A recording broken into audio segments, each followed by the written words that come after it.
I'd like to invite up to the stage Kirk Hunter and Paul Smith. Everyone give them a round of applause.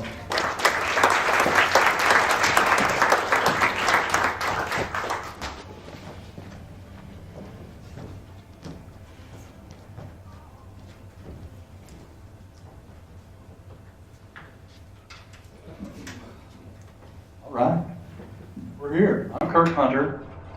And I'm Paul Smith. I got you guys. Don't worry. Do we really need these mics? Yeah. Can you hear us?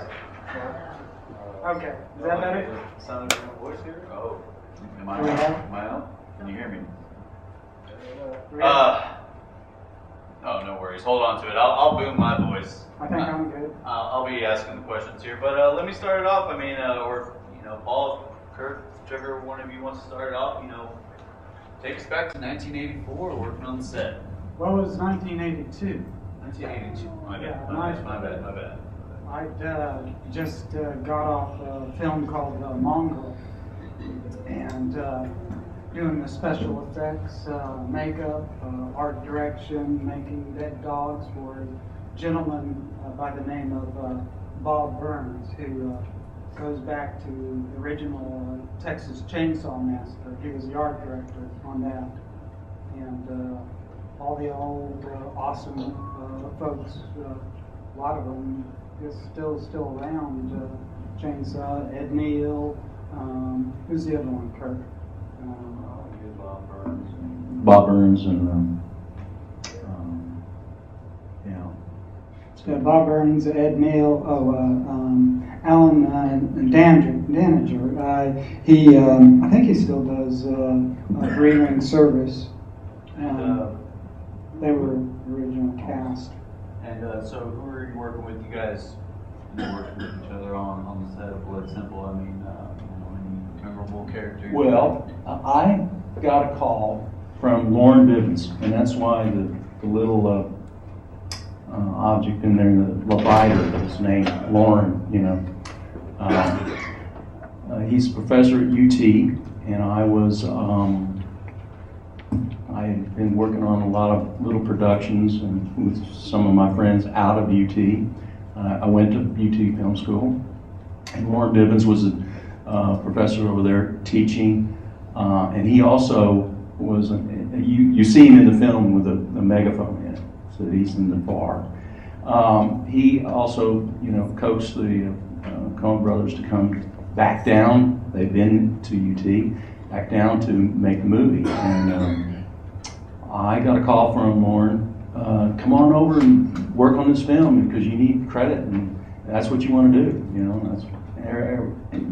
We worked in little crews from one film to the next, and so I went over there to interview Barry Sonneville to be a sound man. And of course he said, well, you worked on thesis films over at UT, and they wanted somebody a little more expert, so they used Wayne Bell as the sound man. And he was the sound mixer on Chainsaw Massacre. But I didn't really get a credit on it. I worked for about 2.5 weeks.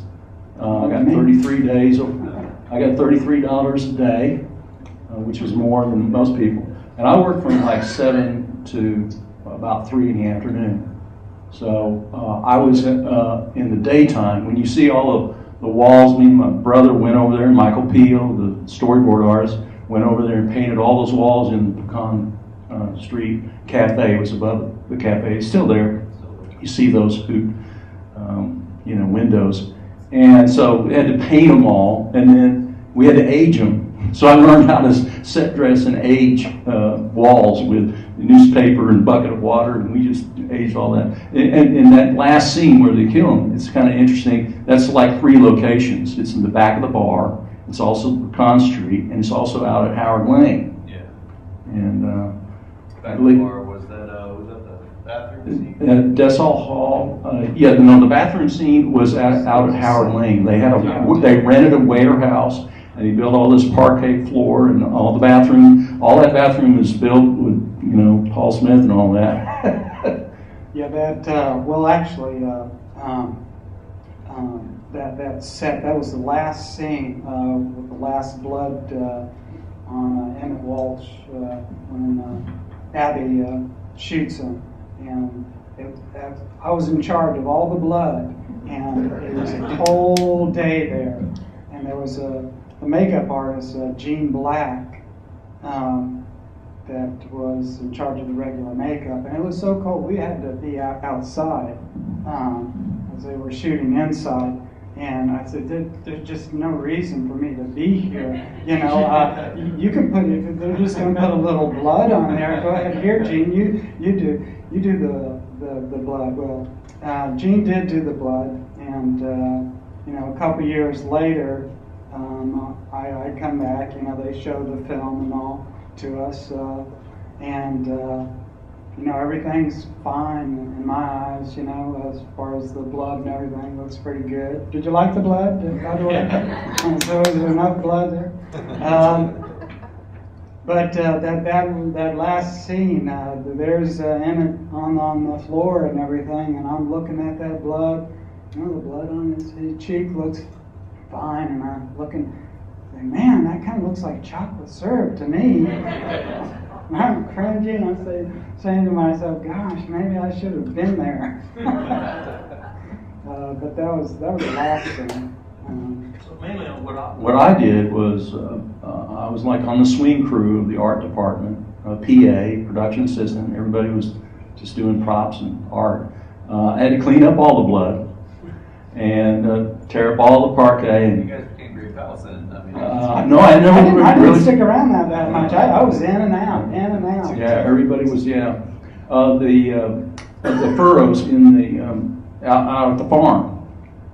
I remember you can see digitally now. It's pretty kind of interesting. We had to refix it. They drove the car off and then drove it back. They did it a couple of times because it's a big wide shot and I wanted to make sure they got it. So we had to fix those furrows each time. And had put the farmer, the rancher, was very angry at the whole thing. He didn't want all these farmers, all these filmmakers. I had to go up every morning I think they shot about three nights there, and to get all the coverage of you know, I had to fill in the hole and the whole thing. And Mark Gonzalez was a set dresser on the day that they had to throw the dirt on the actor, and he said he got real embarrassed about that whole thing because Cohen, one of the Cohen brothers, said, "Put some more dirt on him." You know, they got all the coverage and shot from both angles and everything. You can see it, and so everybody in the crew went, "Oh," you know, because the big actor was like, you know, Dan. Dan was a New York actor, and New York actors, you find out, have attitude. Yeah. When they put the dirt on him, and he just went. He covered his whole face. Covered his whole face, and oh man. And that's what Mark thought they wanted, and I think Joel secretly wanted that, but they didn't want to tell Dan that. Right. But they wanted the shot. Yeah, they wanted that. They wanted to, and it looked so good. You know, and as Mark tells it, Dan's in that pit, and he's looking straight up at Mark, just glaring at him. Yeah. Well, they had a lot of fun. I was just, I actually didn't meet the Coen brothers until the 25th anniversary. I was sitting outside with Alma Curtoff, the production manager, and Alma says, "Hey, here's Kirk Hunter. He worked on your film." I said, "Yeah, how's it going, Joel?" After all these years, it's so funny because I worked at the lead-in, and they shot mostly at night and the post afterwards, cleaning up all the stuff. So all the stuff you see up there is. Oh, and I also worked the garage sale, and they said, "Yeah, Kirk, you just work out there and at that little house that they had out on 4900 Northridge Road or something like that." And they said, "You can keep all the money." The Cupid doll went first. That was kind of fun. I worked about a couple of weekends on that. They always like to shoot at the morning magic. Oh yeah, the magic. I remember that shot when Dan Adea is throwing up. Abby, kicks him. I totally forgot why he got sick. they had me come out with this gun-like thing. It was actually a foam gun. I run prosthetic foam through, and I filled it with soup mix. Because they wanted Dan to spew out this vomit. Yeah, vomit, and Dan's character was pretty much like you see on the film. That's Dan.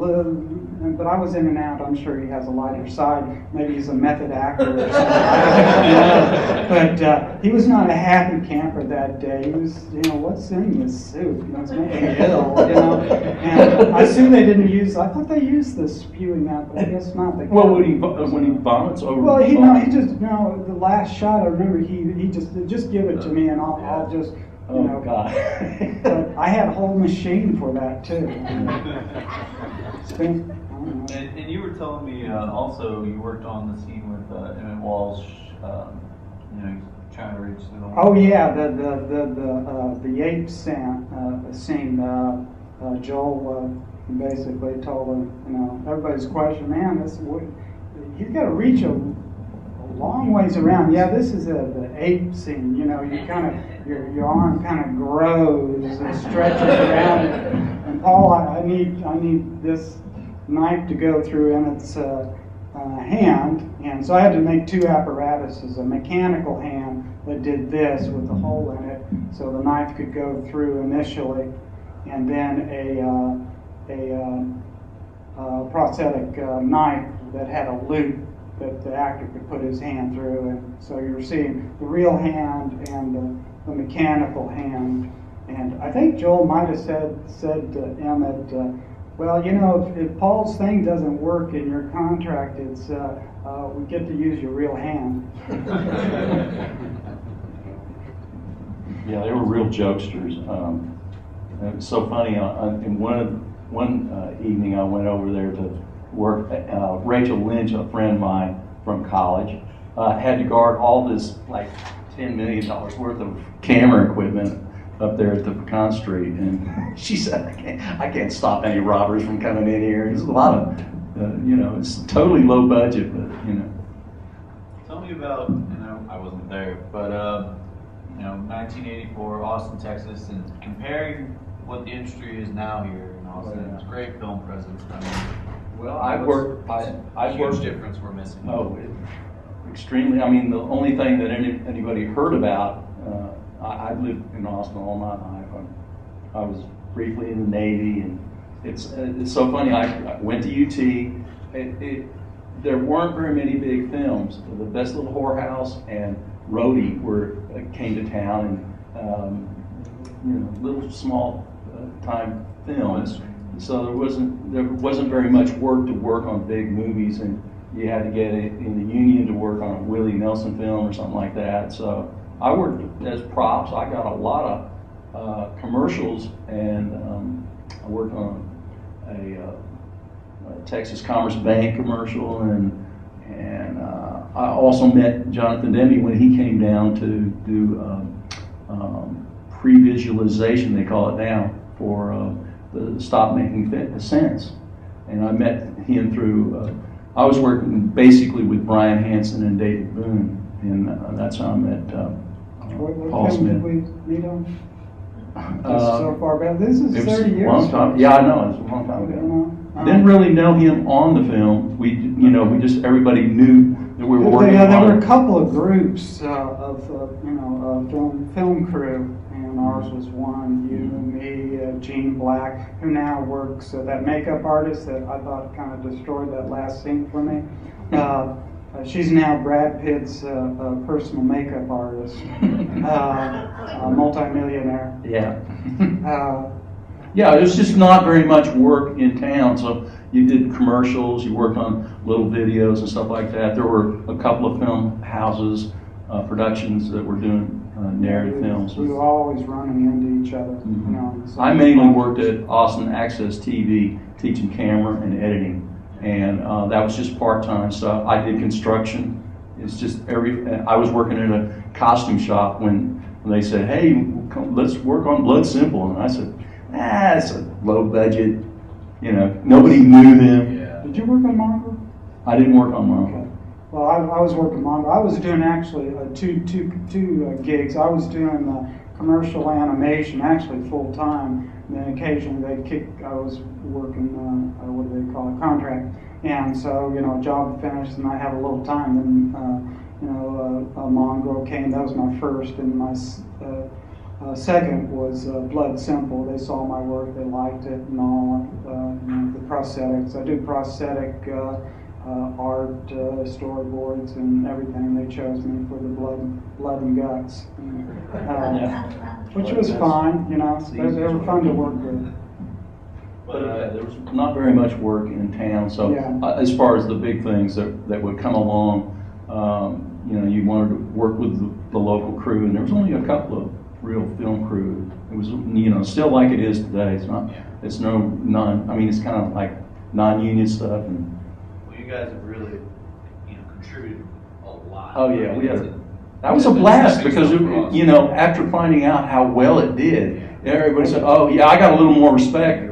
I just looked at the numbers. Actually, I've been oblivious to it. Really, I could have really monopolized, but I didn't really want to go into the typecasts and blood and guts. I had other things in mind. And I had the chance. I tried once working with Tom Savini on Chainsaw 2, but I guess I wasn't in his clique, and he said, "Well, maybe another time, Paul." You guys worked with Michael Peel, your friend. Yeah, Michael Peel was a storyboard artist. Mhm. Yeah. Oh, fantastic They- graphic artist. He unfortunately couldn't make it tonight, but he did leave us with a little bit of a letter on his Yeah, you want me to Yeah. read that? Yeah, sure. Go ahead. Give it to me and I'll read that. It's kind of interesting. I thought I gave it back to you. Okay, anyway, from Michael Peel, he couldn't make it, but anyway, he says, I may have met Joel and Ethan as early as 1982 when they were in Austin to gather resources for their first feature film, which they planned to shoot. They saw some of my storyboards I had done for another production and asked me to work with them. They left Austin and I did not hear from them for a while. Unfortunately, good luck and timing on my side, I was available to work on Blood Simple when they returned. The storyboard sessions began in early pre-production. The team consisted of Joel and Ethan, Jeff Adams, who drew overhead floor plans, and myself. The sessions lasted several weeks, and these meetings usually lasted for hours. The process was back and forth dialogue between Joel and Ethan, like a verbal ping-pong match, chain smoking and pacing around each other, often in a figure-8 pattern. Jeff and I were invited to participate, contributing our ideas as well. Sometimes Barry Sonnefeld, the DP, and the script supervisor would join us. The result of these sessions was a complete shot breakdown, shooting script with accompanying visual references through the camera lens and from the overhead. This process allowed Joel and Ethan to carefully go over each scene, breaking it down and making final changes to the shooting script. As I was so familiar with the script, the Coens asked me to stay on through the production in case they wanted to rethink the camera positions, and I could be available to discuss it with them or do a quick sketch on the spot. I storyboarded almost every scene in Blood Simple, but the part of the film I enjoyed working on the most and the scenes where my contribution was the greatest is the sequence when Ray takes Marty to the field and Marty tries to escape and is buried. Like another little click, it's heartbreaking. Yeah, Oh, yeah. pretty horrific scene. Go ahead. Michael must have done 1,000 Oh yeah. storyboards. It's a shame he couldn't be here tonight because he really had an intricate part on Blood Simple. Could have told you some probably really interesting stories. It wouldn't have made it without those two guys. Yeah. He said they came, and did they show us this? Did you see the original trailer when they came to town? Because that's the way it reads, and then I couldn't remember. I guess they came and showed that, then went away. They didn't have the money. Get more money, yeah. We weren't sure it was going to be made. Then they came back and hired us. Read a quick fact that they raised $750,000 in a year. I Yeah. think that was like twice as much as they. Yeah. Well, Well, the rumor was around when I was listening it was $100,000, and everybody said, "Ah, that's too low budget. They don't have Well, enough their money." budget, I looked that up, their budget, they say how they word that exactly, a rough is like 1.5 million. But the film must have made, I don't know, 30 million anyways. 38 million, I believe. 38 million? Okay, and yeah. And still making more, I'm sure. Yeah. DVD and Blu-ray. And Blu-ray, yeah. This one on Blu-ray, but Yeah. I'd like to open up Yeah. kind of a forum of questions. You, sir. You did the blood, you said, and I'm a doctor, and that's pretty realistic blood that you Oh, came thank up you. with. I pride myself in, I have a knack for capturing very, very realistic. I have since I was a kid. When I started art, I started like in 4th grade, and I literally was doing drawings, photographic kind of drawings for people and selling them to the teachers and the students. But I've always had a knack to do ultra realistic whatever, sculpture or whatever. And I just fell into special effects because it was kind of interesting. Yeah. Thank you. About the current state and what you think the future of filmmaking in Austin looks like, what do you guys see happening with sort of bigger budget stuff being made here around here? Well, I think that Austin has a great support system. I mean, we have 2 major film festivals, Austin Film and South by Southwest, and there's a lot of, South by Southwest brings a lot of filmmakers, and they want to make a film here, and there's great support for everybody, big films and small films. Austin Film Festival Just- actually showing. Yeah. We're showing a marquee, just accepted a film that originated organically through the Driscoll Hotel during the festival. Yeah. A writer met a big name producer. I'm not going to give the details now, but I mean, in 2 years we have this film now that came straight from I think Austin. Austin meeting at a bar. The talent is here. Yeah. I've always believed that people underestimate themselves, but the talent is here. We really don't need Hollywood. I think they've grown too big, and their storytelling isn't as good as it could be in ways. And there's an awesome amount of talent. It's just a matter of supporting it. I think there's just not enough producers here that want to take the risk. They always want a big face in it, big star, and that's very hard. But the low budget filmmakers, and Robert Rodriguez and Rick, they support a lot of stuff that's going on at the studio. I've done a lot of extra work recently on Dusted On. I just love it because you're out there on the set. And so there's a lot of, filmmakers here that do short films and they put them out in the festival. So tons of stuff going on. You think the whole genre is just kind of really changing because of the internet and everything? Yeah, I The think ease of a lot of making- people are making, 15-year-olds, 12-year-olds are making feature films on iPhones. Yeah, if That I kind had- of bugs me. If I had the technology back, I would have been making films myself. It's so too expensive, the film and everything. Today, you just need to write a good story and get some competent actors. The camera equipment and everything is just phenomenal today. Can't Which do I was- anything without a story. Yes, You see the slowness. That was just like natural. And I noticed that with Trespasses and a couple of other low-budget films here made in Austin that were trying to emulate that whole Blood Simple thing.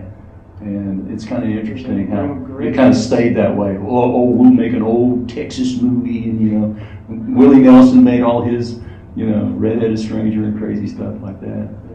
Here. I'm curious. There's some young folks in here. Was Blood Simple maybe a little too slow for you? I'm wondering if it could be made today. Well, I'm from Texas, and we like the pace. Yeah. But, Let's cut. Let's I appreciate the films for the kind of hometown feel. of people. Yeah. Well, they were trying to do film noir. It was a specific, Neo noir, really. Yeah. It kind of gave birth to kind of Yeah. a new noir. well. Yeah. I mean, And I- subgenre. That first shot, I'd forgotten about that first shot. You know, in the rain and they're driving and all. You know how they did that? Anybody have a clue? Huh? It's a water Yeah, hose. basically, they had It's somebody why with it's- a it's why light it says they stopped just or racing something. down Yeah. and going over the car, but it works, you know, quite well.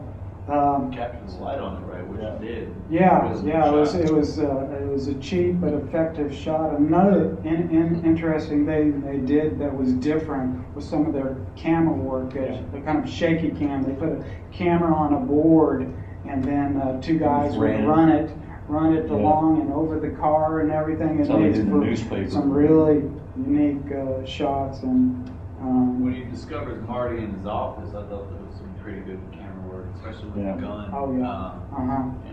They really have a way of getting. You can feel, you can almost smell the film, you know, with You the can do that audio in and the everything. Yeah, all the special effects. Any more questions? When did people realize how good this was? How good this When it got to con. No, before that. No, I'll tell you. They I'll got tell you. Sundance. To the Sundance. New York Film Festival. Yeah. The Coens came here and they gave us scripts, and once I read it, I said, "Man, this is good."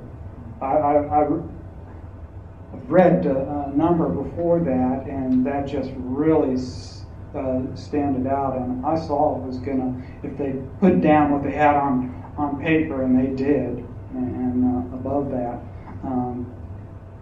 I wasn't surprised really. They did come to town and show the trailer and all, so we had a sense of really what they were going for, which was just dynamite. It just rocked you. And mind you, I mean, this is their the Coen Bros' first feature, Yeah. written, directed, you know. Man, That's amazing. It's amazing.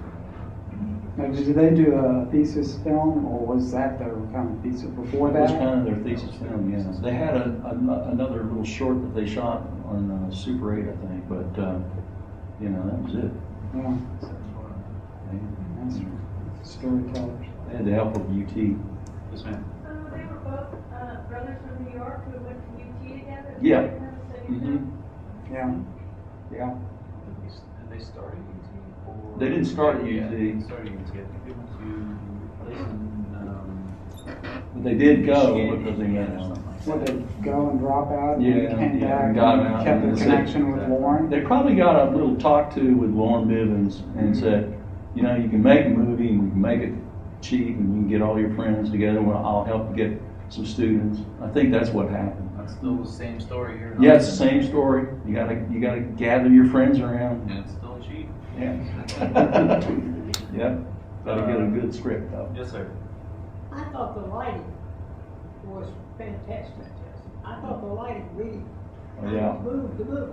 Yeah, Barry Sonnenfeld did all the cinematography and had a good gapping crew and everything, and they really worked hard with the lighting. It took them a long time to set up all that stuff. I couldn't tell if they got lucky with when Marty grows up and he tries to attack her.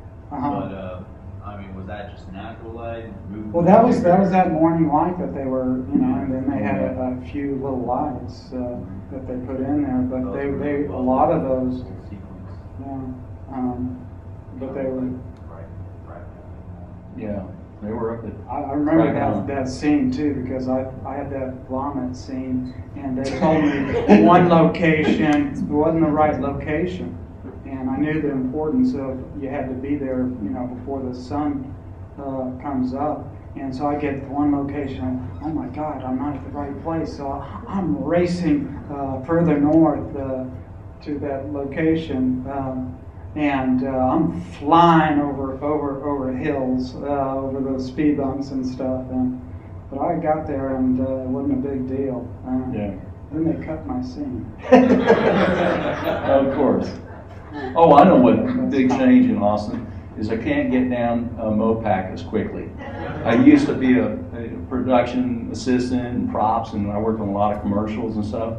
And one of the things that I could get a lot of work was because Kirk was quick. And I could quickly get some props and meet people at the airport, and you know, same thing you have to do now. It's a lot harder with the traffic. Yeah. Oh,